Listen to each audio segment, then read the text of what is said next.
آپ کے علم میں ہوگا بھی پچھلے دنوں جو نجی چینل پہ بھی مسئلہ بنا ہے، انہوں نے ایک تو یزید والا مسئلہ اٹھایا کہ جی ڈاکٹر ذاکر نائک صاحب نے یزید کو رضی اللہ تعالیٰ عنہ کہا، اور دوسرا انہوں نے کہا جی کہ ذاکر نائک نے یہ کہا کہ جی آج کی تاریخ میں رسول پاک صلی اللہ علیہ وسلم بھی نعوذ باللہ مردہ ہو چکے ہیں اور ہم ان سے بھی نہیں مانگ سکتے، بلکہ انہوں نے کہا مان نہیں سکتے ان کو. چلو وہ شاید ان کی سلپ آف ٹنگ تھی. تو اس بارے میں تھوڑا وضاحت فرما دیں کہ آیا یہ کلمات کفر ہیں؟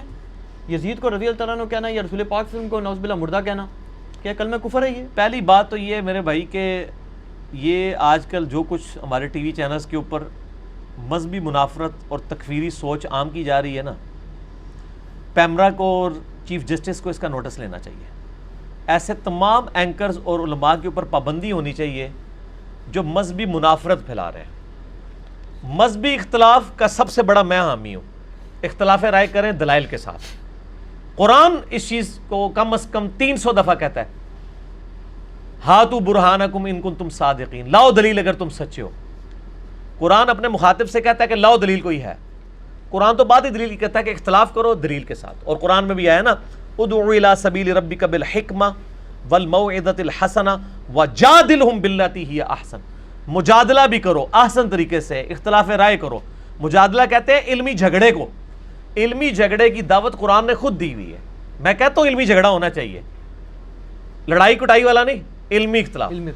ٹھیک ہے، اس میں یہ نہیں کہ بار بار تھوڑی دیر بعد ایسے کر کے کھڑا ہو جائے، یہ کام نہیں ہونا چاہیے. علمی دلائل رکھیں، اختلاف رائے رکھیں. لیکن یہ کچھ چینلز جو یہ حرکتیں کر رہے ہیں نا جی، ان میں سے ایک چینل ٹاپ آف لسٹ ہے جس میں نے پچھلی دفعہ مسئلہ 178 ریکارڈ کرا کے نا 5 گھنٹے کا، اس چینل کی ساری بدعقیدگیوں کو اور بد عقیدہ علماء کو قیامت تک کے لیے دفن کر دیا. اب دوبارہ اس پہ ہم نے ویڈیو ریکارڈ ہی نہیں کرانی. مسئلہ 178 5 گھنٹے کا، کوئی دنیا جان کا مسئلہ جو انہوں نے ڈسکس کیا ہے. اس رمضان میں بھی جو پینے ڈال کے بیٹھے ہوئے ہیں یہ وہی ہیں جو پچھلی دفعہ تھے. میں ڈسکس کر چکا ہوں، دوبارہ ضرورت نہیں ہے. ان کا نوٹس لینا چاہیے، یہ تکفیری سوچ کو عام نہ کریں. اور میں نے دیکھا ہے وہ ابھار رہے تھے، خصوصاً اہل حدیث مکتبہ فکر کو ٹارگٹ کیا ہوا تھا کہ یہ گستاخ ہیں، واجب القتل ہیں، یہ ہیں وہ ہیں. اختلاف رائے رکھیں علمی دلائل کے ساتھ، زبردستی کسی کے اوپر فٹ کرنے کی کوشش نہ کریں. رہا یزید کا مسئلہ، تو میرے بھائی یزید کا مسئلہ تو بہت چھوٹا ہے. ہم نے تو یزید سے بھی بڑے بڑے مسئلے جو ہیں خلافت و ملوکیت کے، میری ویڈیوز یوٹیوب کے پر ریکارڈ ہیں. آپ یوٹیوب پہ جا کے لکھیں حضرت معاویہ رضی اللہ تعالیٰ عنہ اور یزید کے بارے میں سنی عقیدہ، لاکھوں لوگ میری ویڈیو دیکھ چکے ہیں. ایک اور ویڈیو ہے یزید اور جنتی لشکر، ایک طرف ڈاکٹر ذاکر نائک کی تصویر ہے تھم نیل پہ، ایک طرف میری ہے. میں نے علمی دلائل کے ساتھ ان کے ساتھ اختلاف کی ہے کہ وہ جنتی لشکر میں نہیں تھا شامل. علمی طریقے سے جواب دیں. یزید کا مسئلہ جب 2009 کے اندر ڈاکٹر ذاکر نائک نے اٹھایا نا، تو اس کے بعد صرف لوگوں نے گالی گلوچ کی ہے. میرے علم میں صرف 3 بندے ہیں جنہوں نے علمی رد کیا ہے ڈاکٹر ذاکر نائک کا بائی نیم. ایک یہ ہے کہ ویسے رد کرنا، وہ تو بڑے لوگ نکلے ہوئے ہیں، لیکن وہ ان میں سے ایسے لوگ بھی ہیں کہ جو ڈاکٹر ذاکر نائک کے مکتبہ فکر سے تعلق رکھتے ہیں اس لیے اس کا نام نہیں لیتے، ان کو تو میں اس میں شامل نہیں کرتا ہوں. 3 بندے ہیں جنہوں نے بائی نیم علمی رد کیا ہے. پہلے نمبر پہ مولانا اسحاق صاحب رحمہ اللہ تعالی، المتوفا 2013 عیسوی، 28 اگست 2013 کو فوت ہوئے. میں نے ان کا جنازہ بھی پڑھا، اور میرے لیے تو 2013 کا سال سمجھ لیں کہ ایک غمگین سال تھا. 28 اگست کو یہ فوت ہوئے 2013 میں، اور 10 نومبر 2013 کو شیخ زبیر علی زئی صاحب فوت ہو گئے. دونوں کا جنازہ بھی پڑھا. آپ بھی بلکہ دونوں دفعہ ساتھ ہی تھے میرے، دفنانے تک ہم ساتھ رہے الحمدللہ. تو شیخ زبیر صاحب نے بھی رد کیا، لیکن ذاکر نائک کا نام لے کے نہیں کیا. بائی نیم رد اگر کسی نے کیا نا شیروں کی طرح، وہ مولانا اسحاق صاحب تھے. اس کے بعد اگر کسی نے رد کیا تو ڈاکٹر طاہر القادری صاحب نے کیا. باقی جس کو کہتے ہیں نا اس کو منطقی انجام تک پہنچانا، تو بغیر غرور اور تکبر کے، وہ صرف ایک بندے نے کام کیا ہے، انجینئر محمد علی مرزا نے. اور ہم نے ریسرچ پیپر بھی لکھ دیا. اے دکھاؤ، اٹھو جی، اٹھو دکھاؤ، اے دکھاؤ. یہ کہتے ہیں بار بار دکھانا ہے. یہ ان بھائی قرآن اور علی ساتھ رہیں گے قیامت تک. ٹھیک ہے نا جی، وہ تو حدیث ہے. واقعہ کربلا کا حقیقی پس منظر 72 صحیح الاسناد احادیث کی روشنی میں جنگ جمل صفین نہروان. واقعہ کربلا کا پس منظر 200 احادیث اہل سنت کی کتابوں سے، عربی میں بھی، اردو میں بھی، انگلش میں بھی، ہندی میں بھی. دنیا میں جو یہ ریسرچ پیپر جتنا عام ہوا ہے الحمدللہ، PDF بھی اس کا ڈاؤن لوڈ کریں 5B ریسرچ پیپر اہل سنت پاک.com سے. اس میں میں نے یہ سارا وہ یزید والا جنتی لشکر والا سارا اس میں وہ بھی کور کیا ہے. اور ہم نے پچھو گل شروع کی ہے جی حضرت عمر کی شہادت سے لے کے واقعہ کربلا تک رضی اللہ تعالیٰ عنہ علیہ السلام. تو ڈاکٹر ذاکر نائک سے مسئلہ مس ہینڈل ہوا ہے، لیکن زیادتی کی ہے ڈاکٹر ذاکر نائک کے مخالفین نے بھی. ایک اس سے تو چلے زیادتی ہوئی. انہوں نے ڈاکٹر ذاکر نائک کو یہ پورٹریٹ کیا کہ ڈاکٹر ذاکر نائک نعوذ باللہ سیدنا حسین علیہ السلام کے مخالف ہیں. توبہ توبہ توبہ. بھائی ڈاکٹر ذاکر نائک نے اسی ویڈیو میں کہا تھا جس ویڈیو کو یہ اٹھاتے ہیں، جس میں وہ امام ابن تیمیہ سے ڈسیو ہو کے انہوں نے جنتی لشکر والی بشارت فٹ کر. حالانکہ ابن تیمیہ بھی کوئی یزید کا سگا کوئی نہیں تھا. ابن تیمیہ بھی کہتے تھے میں اس سے دنیا کے بادشاہوں کی طرح ایک بادشاہ مانتا ہوں، خلیفہ راشد نہیں مانتا منہاج السنہ میں. لیکن دوسری طرف جنتی لشکر کی بشارت بھی فٹ کر دی جو آج تک اہل حدیث کو فٹ ہوئی ہوئی ہے. ایک غلطی وہ ایک بزرگان دین کر گئے نے انہوں نے وہ فٹ ہے. اچھا ڈاکٹر ذاکر نائک نے اسی ویڈیو میں کہا تھا کہ آج کی ڈیٹ میں جو حضرت حسین کا قاتل ہے یا اس کی مدد کرنے والا ہے میں اس پہ لعنت بھیجتا ہوں. اس کا موقف یہ تھا کہ یزید ڈائریکٹلی انوالو نہیں تھا، وہ انڈائریکٹلی بھی نہیں مانتے. تو یہ ایک اس کو علمی غلطی لگی نا. ایک بندہ کہتا ہے میں یزید کو مانتا ہی نہیں ہوں کہ اس میں شامل تھا حضرت حسین کے قاتلین میں، وہ یہ کام کر ہی نہیں سکتا. تو سر آپ اس کو بینیفٹ آف ڈاؤٹ دیں گے نا. جس طرح ڈاکٹر اقبال جو ہیں جن کو سارے کی الامت مانے ہوئے ہیں، وہ امام مہدی کا انکار کرتے ہیں. وہ کہتے ہیں مہدی کا عقیدہ ہی فراڈ ہے. تو میں نے تو آج تک کسی بریلوی دیوبندی اہل حدیث شیعہ کو نہیں سنا کہ ڈاکٹر اقبال تو منکرین حدیث تھا، تو مہدی کو نہیں مانتا تھا. چلے اس ویڈیو کے بعد بھی کوئی جرت کر کے بتائے کہ جی ان کی خدمات دیکھیں، وہ اصل میں ان حدیثوں کو صحیح نہیں سمجھتے تھے، بینیفٹ آف ڈاؤٹ دیں. ڈاکٹر اقبال امت کے اجماعی عقیدے کو جو امام مہدی کے بارے میں انکار کر دیں تو ان کو بنا بینیفٹ آف ڈاؤٹ ملے گا. تو ڈاکٹر ذاکر نائک والا مسئلے میں تو اور لوگ بھی کئی ان کے ساتھ کھڑے ہوئے ہیں. یزید والے مسئلے میں کیا یزید کے ساتھ محبت کا راگ صرف ڈاکٹر ذاکر نائک نے الاپا ہے؟ حالانکہ انہوں نے نہیں الاپا. صرف انہوں نے کہا ہے کہ وہ جنتی لشکر والا وہ جو معاملہ ہوا، وہ انہوں نے کہا میں حسین کے قاتلین پہ آج کی ڈیٹ پہ لعنت بھیجتا ہوں، میں حسین سے محبت کرتا ہوں، یہ سب کچھ کرتا ہوں. باقی ان سے جو کچھ چھوٹا والا معاملہ ہے وہ تو سر شروع سے چل رہا ہے. امام محمد غزالی جو سارے صوفیوں کے امام ہیں، سارے بزرگان دین کے ماننے والوں کے امام ہیں، المتوفا 505 ہجری. امام غزالی کی بزرگی پہ تو کسی کو شک نہیں ہے. امام غزالی نے احیاء العلوم میں لکھا ہے کہ یزید کا نہ قاتل حسین ہونا ثابت ہے اور نہ یہ ثابت ہے کہ اس نے حضرت حسین علیہ السلام کے قتل کا کبھی حکم دیا ہو. اور انہوں نے کہا اس کی وجہ سے جو لوگ یزید کو برا بھلا کہتے ہیں وہ زیادتی کر رہے ہیں، جو یزید پہ لعنت بھیج رہے ہیں وہ غلط کر رہے ہیں. اور انہوں نے تو یہاں تک کہا ہے کہ جو یزید پہ لعن تان کرتے ہیں لعنت ان کے اوپر پڑے، کیونکہ لوٹتی ہے ان کے اوپر، کیونکہ وہ ناحق ایک بندے کے اوپر لعنت کر رہے ہیں. تو اس وقت جتنے لوگ یزید کے خلاف بول رہے ہیں نا، ان کے جو بزرگان دین امام غزالی ہیں نا، وہ ان کو لعنتی سمجھتے ہیں یزید کے خلاف بولنے والوں کو. تو اب میں ان لوگوں سے جو ٹی وی چینل پہ آ کے کہتے ہیں ڈاکٹر ذاکر نائک نہیں ہے، ڈاکٹر ذاکر نالائق ہے، وہ آپ کے پنڈی کے ایک مفتی صاحب ہیں، نام نہیں میں لیتا، سب کو پتہ چل جائے گا. وہ کہتے ہیں ڈاکٹر ذاکر نالائق. تو میں اسے پوچھتا ہوں ڈاکٹر ذاکر تو نالائق ہوئے اور آپ کے بزرگان دین امام محمد غزالی المتوفا 505 ہجری 505 ہجری جو پوری تصوف جن کے اوپر کھڑی ہے، وہ تو کہتے ہیں جو یزید کو پہ لعنت بھیجے اس پہ لعنت لوٹے گی. تو انہی مفتی صاحب نے جو پنڈی والے ہیں انہوں نے نجی چینل کے اوپر کہا یزید لعنتی. تو مفتی صاحب امام غزالی آپ پہ لعنت بھیج کے گئے ہوئے ہیں، تو آپ ذاکر نائک کے اوپر تو بعد میں آئے، پہلے اپنے بزرگوں کے اوپر. اب آپ فیصلہ کریں آپ دونوں میں سے کس پہ لعنت لوٹ رہی ہے. ہاں انجینئرنگ کی تھی میں کہ امام غزالی فرما رہے جو یزید تے لعنت بھیجے وہ لعنتی، اور پنڈی والے مفتی صاحب نے کہا ہے کہ یزید لعنتی. ان پنڈی والے مفتی صاحب دے اپنے اتنے لعنت آئی ہے یا یزید اتنے گئی ہے یا امام غزالی اتنے گئی ہے؟ پھکی ساڑھے کو تو پھر اس طرح دے جواب جے. اے کلپ چڑھے گا نا انشاءاللہ تعالیٰ سارا دی طبیعت صاف ہو جائے گی. ہم سب کو ایک اصول پہ غلط سمجھتے ہیں. میں نے امام غزالی کا رادہ آپ کو پتہ ہے 2014 میں مسئلہ 101 ریکارڈ کرایا تھا، خلافت و ملوکیت صحیح مسئلہ خروج اور فکر حسین حق پرستی کی علامت ہے. میں نے اس میں کہا تھا کہ امام غزالی بھی یزید والے مسئلے میں غلط ہیں اور امام ابن تیمیہ بھی غلط ہیں اور ڈاکٹر ذاکر نائک بھی غلط ہیں. لیکن میں نے غزالی کی تکفیر تو نہیں کر دی اس مسئلے میں. اگر اس مسئلے میں تکفیر بنتی ہے تو پہلے امام غزالی کی تکفیر کریں یہ لوگ جو ڈاکٹر ذاکر نائک کی یزید کے مسئلے میں اگر وہ کر رہے ہیں تکفیر, تو کہیں گے نہیں اس کی بھی غلطی, اس کی انشاءاللہ وہ فارغ ہو جائیں گے. میں کوئی ڈاکٹر ذاکر نائک کا یعنی اس کا چمچہ نہیں ہوں.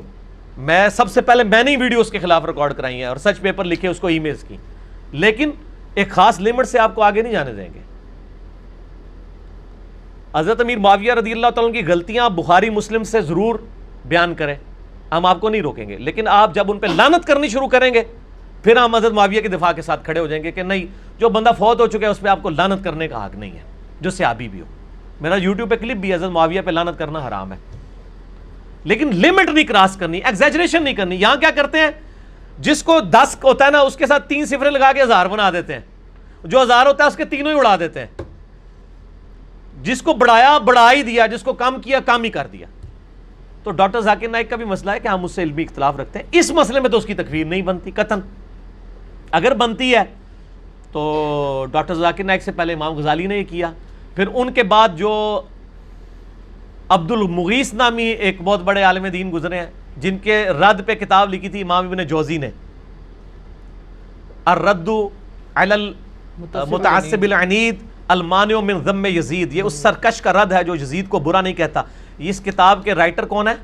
امام ابن جوزی المتوفا 597 ہجری, جو شاگرد ہیں شیخ عبد القادر جیلانی رحمۃ اللہ علیہ المتوفا 571 ہجری کے. ابن جوزی شاگرد ہے شیخ عبد القادر جیلانی رحمۃ اللہ علیہ کا اور محدث ہے. اگر مجھ سے پوچھیں تو وہ علم میں اور حدیث کی فیلڈ میں شیخ عبد القادر جیلانی سے اوپر ہیں. یہ ہو سکتا ہے کہ شاگرد استاد سے آگے نکل جائے, حدیث کی فیلڈ میں شیخ عبد القادر جیلانی سے بہت اوپر ہیں, ویسے ان کے شاگرد ہیں امام ابن جوزی. ان کی کتاب دیوبند نے ترجمے سے چھاپی ہے, ہماری ویب سائٹ ahlsunnatpak.com میں بکس والے پورشن میں 9 نمبر 10 نمبر کے اوپر یہ کتاب موجود ہے, اردو ترجمے کے ساتھ. شاہ نفیس اکیڈمی لاہور سے دیوبندیوں نے شائع کی ہے. انہوں نے چھوڑا ہی کچھ نہیں ہے یزید کا. تو وہ جس زمانے میں وہ لکھی گئی اس زمانے میں یزید کے طرفدار موجود تھے, ان لوگوں کو بھی آپ لین حاضر کریں. ٹھیک ہے, سب کو کہہ رہے ہیں. میں یہ نہیں کہہ رہا کہ ڈاکٹر ذاکر نائک کو چھوڑ دیں, نہ, یہ دوسرے لوگ ہوتے ہیں جو یہ کہتے ہیں کہ یار پتر تو کیوں فیل ہویا, ابا جی تھوڑے دوست دا منڈا بھی فیل ہو گیا لہذا منو بھی چھوڑ دو. نہیں, میں کہتا ہوں سارے کے ابوں کو ایک جگہ حاضر کریں. باقی لوگ کیا کرتے ہیں, مناظروں میں بیٹھتے ہیں اور مناظرے کی پہلی شرط رکھتے ہیں کہ اگر آپ نے ہماری کو گستاخانہ عبارت نکالی اور اسی لیول کی آپ کے بزرگ کی بھی نکل آئی تو وہ نیوٹرل ہو جائے گی, پھر دونوں کو معافی مل جائے گی. ہاں سر, وہ پنڈی والے مفتی صاحب اور ایک پنڈی والے, ایک سعودیہ والے کے جو بڑے بھائی ہیں پنڈی والے, دونوں کا جو مناظرہ ہوا ہے اس کی شرائط کے سٹارٹ میں یہی ہے کہ اگر آپ نے کوئی ہمارے بزرگ کی گستاخی نکالی اور وہی گستاخی آپ کے بزرگ کی بھی نکل آئی تو ہونا چاہیے جیسے کہ دویا نہیں بیڑا غرق, ہونا کہا جو دویا نو معافی مل جائے گی. ہم وہ نہیں ہیں, ہم کہتے ہیں جب نکلے گی تو دونوں فارغ. ہم کہتے ہیں آپ ڈاکٹر ذاکر نائک کا بھی رد کریں, آپ امام غزالی کا بھی رد کریں, آپ عبد المغیث کا بھی رد کریں, آپ ان سارے لوگوں کا رد کریں. اور آپ کو پتا ہے احمد بریلوی صاحب نے کیا لکھا ہے؟ انہوں نے کہا ہم یزید پہ لعنت کرتے نہیں ہیں, کسی کو روکتے نہیں ہیں. تو یزید پہ تو احمد بریلوی صاحب نے بھی لعنت نہیں کی ہے, اور کہتے ہیں ہم سکوت اختیار کرتے ہیں. تو یہ پنڈی والے مفتی صاحب کا یہ موقف ہے کہ یزید کے مسئلے میں ان کو تو کہا جاتا ہے شمشیر اعلیٰ حضرت. جس اعلیٰ حضرت کی وہ شمشیر ہے وہ تو کہتے ہیں ہم یزید پہ لعنت کو جائز نہیں سمجھتے. کوئی کرے گا اس کو روکیں گے نہیں, خود کریں گے نہیں. تو پوچھا گیا کیوں؟ تو انہوں نے کہا اس لیے کہ ہمارے امام حنیفہ رحمہ اللہ جو ہیں اس معاملے میں خاموشی اختیار کرتے ہیں, اور امام حنیفہ کے ماننے والے سب سے زیادہ یزید کے خلاف فتوے جاری کر رہے ہیں. تو لوگوں کو یہ بھی بتائیں کہ ہمارے امام حنیفہ تو خاموش تھے, وہ یزید کو کچھ نہیں کہتے تھے. ہم کہہ رہے ہیں چونکہ ہم حنفی ہیں. تو لوگ آپ کو خود ہی پوچھیں گے کہ آپ کون سے حنفی ہیں کہ آپ کے امام صاحب تو خاموش تھے. میں یہ ان کو الزامی بات کر رہا ہوں, میں ان کے ساتھ نہیں ہوں. میں تو یزید کے بھی خلاف ہوں اور یزید کو تخت حکومت پہ بٹھانے والوں کے ساتھ بھی علمی اختلاف رکھتا ہوں. ٹھیک ہے جی, مجھے تو کسی سے سرٹیفکیٹ کی ضرورت نہیں ہے, اور میں ایسی کھلی کتاب ہوں اس مسئلے کے اندر کہ دنیا میں مجھے جس طرح عمار ابن یاسر کو شیعہ ثابت کرنے کے لیے کسی دلیل کی ضرورت نہیں ہے نا, اس طرح مجھے شیعہ علی میں سے ثابت کرنے کے لیے پولیٹیکل ٹرم میں کسی کے سرٹیفکیٹ کی ضرورت نہیں ہے. تو یہ ڈاکٹر ذاکر نائک پہ اس حوالے سے جو تکفیر ہوئی ہے نا جی, وہ غلط ہے اگر کسی نے کی ہے. میں آپ کے الفاظ میں اگر کسی نے کی ہے, میرا خیال نہیں ہے کہ اتنے بیوقوف علماء کہ اس مسئلے پہ تکفیر کریں ڈاکٹر ذاکر نائک کی. ہم کہتے ہیں ہر ایک کو ایک ہی تلوار سے ہانکیں. یہ نہیں ہے کہ دوسرا مسئلہ تھا نا وہ مردہ والا. اب آ جائے مردہ والا. مسئلہ یہ ہے, اس پہ میرا کلپ چڑھ چکا ہے یوٹیوب کے اوپر, کیا وفات النبی صلی اللہ علیہ وآلہ وسلم بولنا گستاخی ہے؟ میرا خیال ہے 40,000 سے زیادہ لوگ ایک دن کے اندر دیکھ چکے ہیں اس یوٹیوب پہ اس ویڈیو کو, مور دین 40,000. ایک ایک چیز میں نے قرآن پاک سے 3 حوالے دیے ہیں, بخاری سے 5 حوالے دیے ہیں کہ صحابہ کرام نبی علیہ السلام کے لیے موت کا لفظ, وفات کا لفظ, خرج من الدنیا, فارق الدنیا, یہ سارے لفظ عام صحابی نہیں, حضرت ابو بکر, حضرت عمر, حضرت عائشہ, یہ لوگ بولنے والے تھے. قرآن پاک میں الفاظ موجود ہوئے ہیں. رہا یہ کہ یہ کہنا کہ نبی علیہ السلام مردہ ہیں, یہ الفاظ مناسب نہیں ہے. اس کی بجائے یہ لفظ استعمال کرنا چاہیے کہ نبی صلی اللہ علیہ وآلہ وسلم کو موت آ گئی ہے, آپ صلی اللہ علیہ وآلہ وسلم فوت ہو چکے ہیں, آپ صلی اللہ علیہ وآلہ وسلم اس دنیا سے جا چکے ہیں, اب آپ صلی اللہ علیہ وسلم قبر مبارک میں برزگی حیات کے ساتھ زندہ ہیں. اور ڈاکٹر ذاکر نائک کو نبی علیہ السلام کی قبر مبارک کی حیات کا انکار نہیں کرتے ہیں. مجھے بتائیں, آپ نے ایمانداری سے بتانا ہے, کیا یہ لفظ اس طریقے سے کہ ڈاکٹر ذاکر نائک نے مینشن کیا ہو کہ نبی مردہ ہیں, نعوذ باللہ, مجھے کسی ویڈیو میں نہیں ملا. جھوٹ بول رہے ہیں یہ. وہ یہ کہنا چاہ رہے ہیں کہ ڈاکٹر ذاکر نائک نبی علیہ السلام کو فوت شدہ مانتے ہیں. تو سر فوت شدہ تو صحیح مان رہے ہیں نا, نبی علیہ السلام کا جنازہ ہوا ہے نا, میرا کلپ چڑھا, یہ بھی جھوٹ بولا ہوا ہے. میں نے 5 حدیث کی کتابوں سے ثابت کیا نبی علیہ السلام کا جنازہ ہوا. ٹھیک ہے جی, نبی علیہ السلام کو غسل دیا مولا علی علیہ السلام نے, آپ کو کفن دیا گیا, آپ کو دفنایا گیا, آپ کی قبر مبارک موجود ہے, تو وفات تو ہوئی ہے. رہا وہ جو قرآن میں ہے وَلَا تَقُولُوا لِمَن يُقْتَلُ فِي سَبِيلِ اللَّهِ اموات, جی ہاں, یہ بہت کہ جو اللہ کی راہ میں مارے جائیں انہیں مت کہو کہ وہ مردہ ہیں. اموات کا لفظ ہے نا, مت کہو. دوسری جگہ قرآن خود کہہ رہا ہے کل نفس ذائقۃ الموت. اچھا, خود قرآن کہہ رہا ہے نبی علیہ السلام کے بارے میں وما محمد الا رسول قد خلت من قبلہ الرسل افئن مات. موت کا لفظ نبی علیہ السلام کے لیے خود استعمال کر رہا ہے اللہ تعالیٰ. او قتل, یا قتل ہو جائیں, شہید کا لفظ بھی نہیں. یا میرا کلپ دیکھ لیں, میں نے ان کے 14 طبق نہیں 28 طبق روشن کر دیے, بلکہ 1400 طبق روشن کر دیے. 1400 سال میں اگر کہیں تھے نا طبق ان کے. میری بات مکمل ہونے دیں, بیچ میں نہ ٹوکا کریں, کیونکہ میں خبریں نہیں پڑھ رہا ہوتا. اس وقت جو اللہ کی تائید مجھے حاصل ہے نا, جو کچھ میرے دل میں آ رہا ہے میں وہ بیان کر رہا ہوں. میں نے کوئی رٹا نہیں مارا ہوا, نہ یہ کوئی فیبریکیٹڈ انٹرویو ہوتا ہے میرا کوسچن آنسر سیشن. اس لیے بیچ میں نہیں ٹوکنا, جب تک میں خاموش نہ ہو جاؤں اس وقت آپ نہ بولیں بیچ میں. تو موت کا لفظ تو خود استعمال کیا. اب قرآن کس موت کی مخالفت کر رہا ہے؟ بیسیکلی کافر یہ کہتے تھے کہ یہ صحابہ جب شہید ہو رہے تھے نا, وہ کہہ رہے تھے دیکھو جوانی میں مر گئے, بچے چھوڑ گئے. اللہ نے فرمایا یار ان کو مردہ مت کہو, وہ اللہ کے لیے مرے, اللہ نے ان کو ایک اور زندگی دے دی ہے. یہ کافروں کو یہ بات بتائی گئی تھی کہ جو اللہ کی راہ میں مارے جائیں ان کو مردہ مت سمجھو, تم ان پہ افسوس کر رہے ہو, مر گئے, بچے چھوڑ گئے, بیویاں بیوہ ہو گئیں, خاندان اجڑ گیا. نا نا, اللہ نے ان کو بہت بڑی زندگی دے دی ہے. باقی اگر اس کا کوئی یہ مطلب لے کہ دنیاوی اعتبار سے وہ مردہ نہیں تھے, اگر وہ مردہ نہیں تھے تو ان کی بیویوں نے نکاح کیوں کیے ہیں بعد میں؟ ام سلمہ کا جب خاوند فوت ہوا ہے تو اس نے نبی علیہ السلام کے ساتھ شادی کیوں کر لی ہے؟ امہات المومنین میں سے ہے نا, خاوند کو مردہ ہی مانا ہوا ہے نا. زندہ بندے کی بیوی کسی دوسرے کے ساتھ شادی کرتی ہے؟ مانا ہوا ہے نا. نبی علیہ السلام کی بیویاں کو جو دوسروں سے شادی کی نہیں ہے, اس کی ریزن یہ نہیں ہے کہ نبی علیہ السلام کی مبارک زندگی ہے, نہیں. اس کی ریزن قرآن میں آئی ہے النبی اولا بالمؤمنین من انفسہم وازواجہ امہاتہم. نبی کی بیویاں امت کی مائیں ہیں, چونکہ ماں کے ساتھ نکاح نہیں ہو سکتا اس لیے وہ نکاح منع ہے. ورنہ کیا نبی علیہ السلام کی وفات کے اوپر ان کی بیویوں نے سوگ نہیں کیا؟ سر سوگ کیا نا. حتیٰ کہ مسلم شریف میں آتا ہے کہ امہات المومنین نے اپنے بال بھی چھوٹے کرا کے کندھے تک کروا دیے تھے کہ ہمارا تو خاوند مر گیا, ہم تو زینت ہی نہیں کر سکتے کسی کے لیے. امہات المومنین تو پوری زندگی سوگ میں رہی ہیں حضور کی وفات کے بعد. تو سوگ جو ہے وہ فوت شدہ کا ہوتا ہے یا زندہ بندے کا؟ نام ذکر کرتے تھے رونا شروع کر دیتی تھی. دنیا سے تو فوت ہوئے ہیں نا. بخاری مسلم سے میں نے ثابت کیا ہے کہ حضرت ابو بکر صدیق کا جو پہلا خطبہ ہے بخاری کے اندر کتاب المغازی چیپٹر میں, انہوں نے آ کے قرآن کی آیت پڑھی ہے انک میت و انہم میتون, بے شک اے نبی تمہیں بھی موت آنی ہے, تمہارے مخالفین کو بھی موت آنی ہے. پھر پڑھا وما محمد الا رسول, محمد تو نہیں مگر اللہ کے رسول. اگر یہ فوت ہو جائیں یا جنگ میں شہید کر دیے جائیں, شہید تو میں ترجمہ کر رہا ہوں, وہاں تھا موت آ جائے یا قتل کر دیے جائے, کیا دین چھوڑ دو گے؟ اور پھر آپ نے فرمایا الا لوگوں آگاہ ہو جو، من کان یعبد محمدا فإن محمد قد مات، جو کوئی محمد کی عبادت کرتا تھا جان لے کہ محمد صلی اللہ علیہ وسلم مات کا لفظ ہے. مات کا ترجمہ کیا ہوگا؟ وصال شریف یا موت شریف؟ مات عربی کا لفظ ہے، وفات کا لفظ بھی نہیں.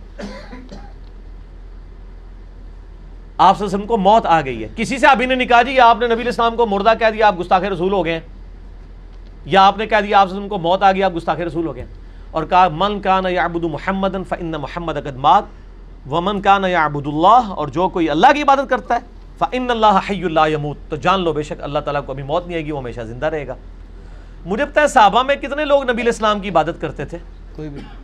تو حضرت ابوبکر صدیق نے یہ فرضی قصہ کہانی کیوں بنایا ہے؟ ہم ان کو مثال دے دے، کہتے ہیں جی یہ ساڑھے تو والی آیتاں لگاندے نے، وہ جڑی آیت ہے ہی کوئی نہیں سی، وہ پہلے حضرت ابوبکر صدیق نے خود بنائی. یہ آیت تھی کہ جو محمد کی عبادت کرتا تھا وہ جان لے کے اور محمد کی عبادت تو کوئی کرتا ہی نہیں تھا صلی اللہ علیہ وآلہ وسلم، نہ آج کوئی کرتا ہے. اتنا بڑا فیبریکیٹڈ جملہ بنایا حضرت ابوبکر صدیق نے اصل میں ان کے دماغ کھولنے کے لیے، کیونکہ حضرت ابوبکر صدیق کو وہ بخاری والی حدیث پتہ تھی کہ دیکھنا میرے امتیوں میری شان کو اس طرح بلند نہ کرنا جس طرح عیسیٰ ابن مریم کے ماننے والوں نے کیا. میں اللہ کا بندہ اور اس کا رسول ہوں، مجھے اللہ کا بندہ اور اس کا رسول کہنا. اصل میں اس انسانیت نے ایک بہت بڑا رسک فیکٹر انوالو ہو چکا ہے. اس انسانیت میں سب سے بڑا شرک نبی کے نام پہ ہی کھڑا ہوا ہے. عیسائیت کس کے نام پہ کھڑی ہوئی ہے؟ کسی بت کے نام پہ. میں کہتا ہوں حضرت عیسیٰ کو تو 2.25 ارب لوگ عبادت میں کلیم کر رہے ہیں نا، 1.5 ارب مسلمانوں نے بھی یہی کام کرنا تھا اگر نبی علیہ السلام اتنی سخت تعلیمات نہ ارشاد فرما کے جاتے. اور حضرت ابوبکر صدیق نے صحیح وفات کے بعد آپ کی اس بات کو مزید انڈورس کر دیا کہ جان لو اگر کوئی محمد کی عبادت بھی کرتا تھا نا تو جان لو کہ محمد کی عبادت نہیں، ہم اللہ کے ماننے والے ہیں، محمد تو ہمارے لیڈر ہیں، ہم جو عبادت ہے وہ اللہ کی کر رہے ہیں. سارے ان کو پتہ ہی نہیں ہے، یہ اللہ کے نام کے اوپر تو بھڑکتے نہیں ہیں، اللہ کے نام کا تو مذاق اڑاتے ہیں اور باقی ناموں کے اوپر بھڑکنا شروع کر دیتے ہیں. تو یہ کہنا کوئی گستاخی نہیں ہے. رہا یہ کہ نبی علیہ السلام کو ماننا، وہ میں نے کلپ دیکھا ہے شاہ جی، انڈیا کے لوگ گاف بول ہی نہیں سکتے. مانگنا اس نے بولنا تھا تو ماننا نکل گیا. دوسرا ماننا لفظ کو تو انہوں نے پکڑ لیا، وہ پورا جملہ کیا تھا؟ جملہ بتا رہا ہے کہ مانگنا بولا یا ماننا بولا ہے، جملہ خود بتا دے گا. وہ جملہ یوں ہے، انہوں نے کہا سادھو سنت لوگوں کو تو چھوڑ دو، آج کی ڈیٹ میں وہ بات ہو رہی تھی کیا قبروں سے جا کے مانگ سکتے ہیں؟ جو فوت شدگان ہیں ان کو مدد کے لیے پکار سکتے ہیں، سادھوؤں کو بزرگوں کو؟ تو اس کے جواب میں اس نے کہا کہ تم ان بزرگوں کو تو چھوڑو، آج کی ڈیٹ میں تو محمد صلی اللہ علیہ وآلہ وسلم کو مانگنا بھی حرام ہے. وہ کو بھی پریپوزیشن بھی غلط لگا دی، سے مانگنا کہنا چاہیے تھا، لیکن وہ جملہ بتا رہا ہے کہ پریپوزیشن اس قسم کی تو کئی یہ غلطیاں مطلب سلیپ آف ٹنگ کی وجہ سے ہو جائے. صحیح مسلم میں حدیث نہیں ہے، ہاں اس پہ ڈٹا رہنا غلط ہے. صحیح مسلم میں حدیث نہیں ہے کہ تیرے رب کو توبہ کرنے والے شخص پہ ویسا ہی پیار آتا ہے جیسا کہ کوئی شخص کسی ریگستان میں ہو اور اس کا سارا ساز و سامان اس کے اونٹ پہ لدا ہو، اچانک وہ اونٹ غائب ہو جائے، پھر وہ بیٹھ کے موت کا انتظار کرنا شروع کر دے کہ اب تو دور دور تک تو ریگستان ہے، مجھے پانی اور روٹی نہیں ملے گی. اس کی آنکھ لگ جائے، اچانک کھلے، پھر اونٹ سامنے ہو اور وہ اتنا خوش ہو کہ اے اللہ میں تیرا بندہ تو میرا رب، یہ وہ کہنا چاہے لیکن زبان لڑکھڑا جائے اور الٹ الفاظ نکل جائیں کہ اے اللہ تو میرا بندہ میں تیرا رب، یعنی اس کی خوشی کی انتہا نہ رہے، اس کی زبان لڑکھڑا جائے. اس شخص سے زیادہ اللہ کو خوشی ہوتی ہے جب کوئی شخص اللہ کی طرف توبہ کرتا ہے. سبحان اللہ. اللہ تعالیٰ تو حمد و مائل و کرم ہے. یہ مثال آپ صلی اللہ علیہ وسلم نے بیان کی زبان کے لڑکھڑانے کی، لیکن اس کی دلیل کے اوپر جو صوفیاء کے شطیحات ہیں نا، جو یہ کہتے ہیں صوفیاء نے بھی جو بولے ہیں نا وہ سارے گستاخانہ جملے، وہ نبی علیہ السلام کے بارے میں نہیں بولے ہوئے ہیں، صرف وہ صحابہ کے بارے میں بھی بولے، اللہ کے بارے میں بھی بولے، سب کے بارے میں بھی، اور بار بار بولے اور کتابوں میں بھی بار بار چھاپے. ایک بار کسی کا نکل جانا اور ہے، مثلا میری زبان سے نکل گیا، جس طرح نکل گیا وہ دجال کی بجائے کافر نکل گیا، تو مجھے ایک بندے نے توجہ دلائی کہ آپ نے کافر کہنا تھا، میں کہوں میں نے ٹھیک ہے، میں ہن بھی کہاں گا، دوبارہ کہاں گا. حالانکہ یہاں تو پھر بھی کوئی مسئلہ نہیں, دونوں کا مطلب ہی ایک ہی ہے. لیکن ایک بندے سے زبان کی لغزش کی وجہ سے نکل گیا تو میرا بندہ میں تیرا رب, اور آپ اس کو کہتے ہیں میرے بھائی آپ نے غلط کہہ دیا, وہ کہے گا مجھے تو پتہ نہیں چلا, اچھا میں اب دوبارہ ریپیٹ کرتا ہوں. وہ یہ تو نہیں کہے گا میں دوبارہ بار بار ریپیٹ کروں گا, ایسے تو نہیں کرے گا نا. تو ڈاکٹر ذاکر نائک کو جب یہ پوائنٹ آؤٹ کیا گیا, اس نے ریٹن میں یہ جمع کروایا, سرکار لوکل تھانے میں اس نے ریٹن میں جمع کروایا کہ میں نے یہ بولنا تھا, یہ نکل گیا. لیکن یہ لوگ معاف کرنے کے لیے تیار نہیں ہیں, اور دوسری طرف ان کے بزرگوں کی گستاخانہ عبارتیں یہ خود چھاپ رہے ہیں, ہم نے ہائی لائٹ بھی کر دی ہیں, ان کی پرنٹنگ بند نہیں کر رہے ہیں. اپنی منجی سارے ڈنڈا کو نہیں وہ پھیردا, چوتھے ملے بڑے ہوئے ہیں, چیلنجنگ کر دینے ہو, ساڑھے نل چار کر لو, یہ کر لو, وہ کر لو.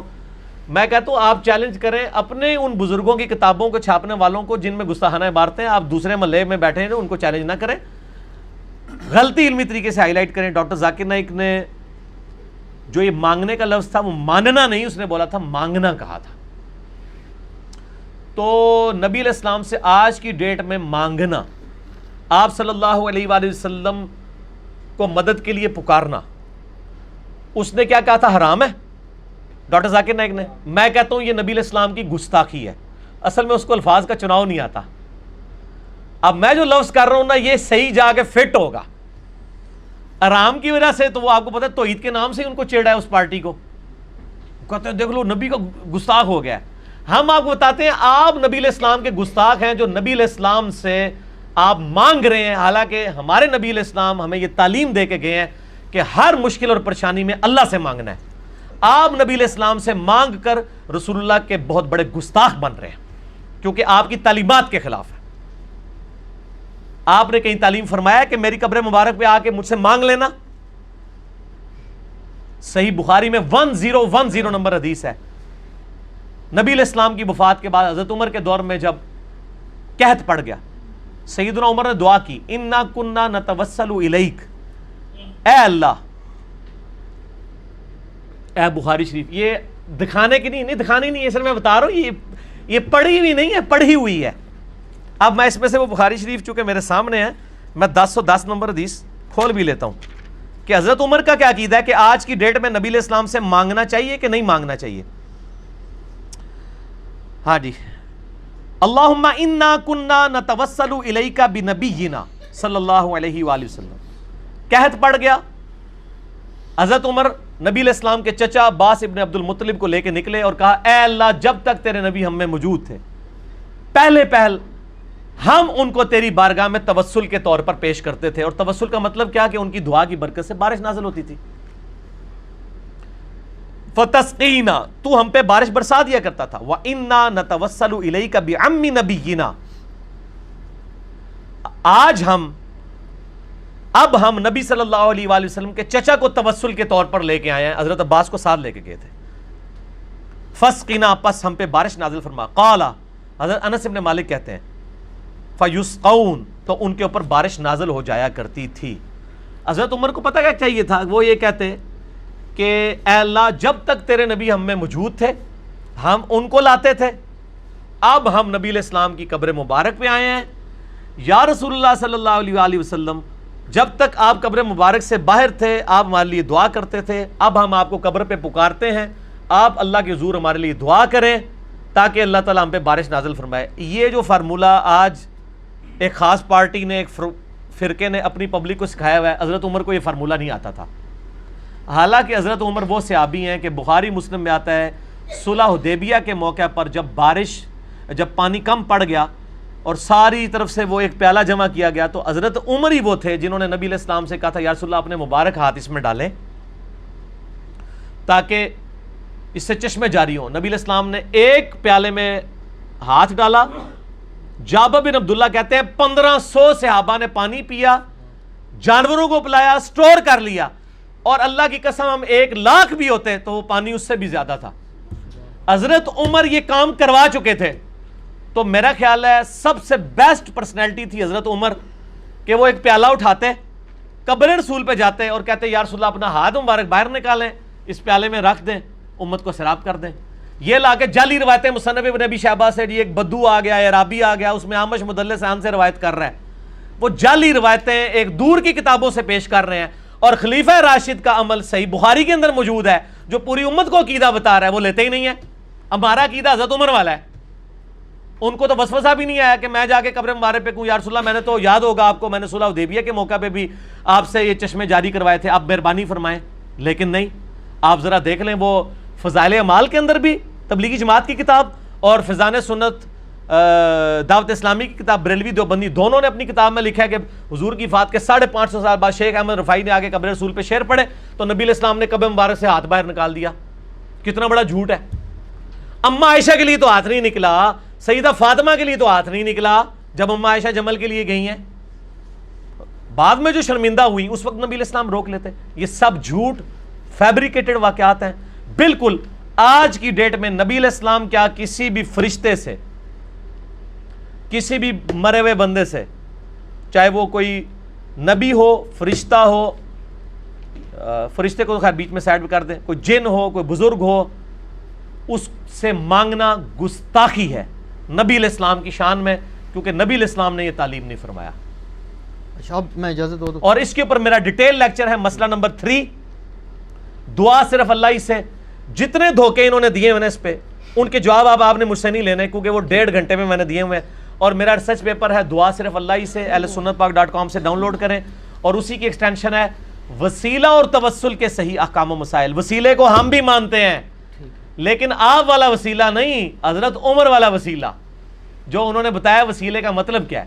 آج اللہ کے نبی دنیا میں موجود ہوں, ہم کسی کے پاس اپنا مسئلہ نہیں لے جائیں گے, ڈائریکٹ نبی علیہ السلام کے پاس لے کے جائیں گے. لیکن نبی علیہ السلام کی وفات کے بعد سقیفہ بنی ساعدہ میں اختلاف ہوا, حضرت علی نے 6 مہینے تک بیعت نہیں کی ہے, حضرت ابوبکر نے اپنا مقدمہ قبر رسول پہ پیش نہیں کیا. 6 مہینے تک تو اختلاف رہا ہے نا. اختلاف کیوں رہا ہے؟ 1 منٹ میں حل ہو سکتا تھا, قبر رسول پہ جا کے فیصلہ کروا لیتے. ان کے دماغ میں بھی نہیں تھا کہ نبی علیہ السلام سے یہ کمیونیکیشن ہو سکتی ہے.